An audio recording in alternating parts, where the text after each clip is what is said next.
Здравейте, това е втори епизод на Counter Strikes и както виждате, аз не знам защо не мога да вървя. Не. Хора, мисля, че ми е бъгнала играта. Се върнем като знае какво му е става. И хора, тук сме, узнах какво му има. Бъгнало се е, крашнало е за малко. И да, предишния път не успях да кажа, да чакай, аз казах да се абонирате за мен, защото 10 минутки е клипа и да. Това е, ако искате да знаете с какъв мод снимам, това е Bandicam, да. Това е bandicam.com. Bandicam заедно .com. И извинете, ще се върнем след малко, защото имам важна мисия в момента.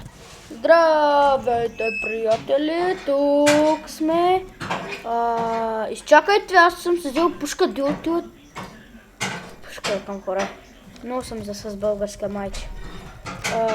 Както казвах, предишния път не успях да ви кажа да се казах ви, но и аз сега 10 минути е клипът и не знам точно кога спира. Тъс червената лентичка показва, че снимам, а като стане на синя показва, че не снимам вече, а като е бяла съм на стоп кадър и там се слагате нещата на стоп кадър, трябва да се измислите на някакво число. Трябва да си измислите на стоп кадъра. Аз си измислих 0. На мен е 0.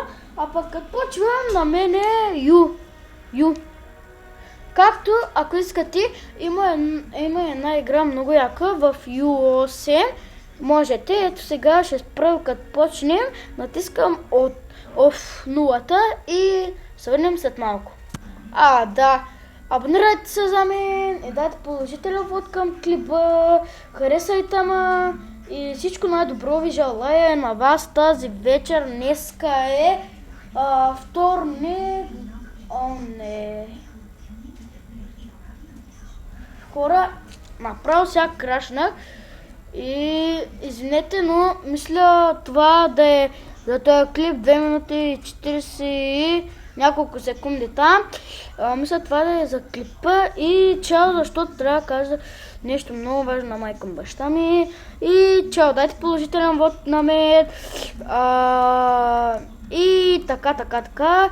И за другия път мисля пак да играя на някакъв мап с пушки и такива неща.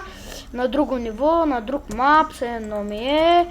Ама не знам, другия път ви казах, че ще правя на Майнкрафт и чао!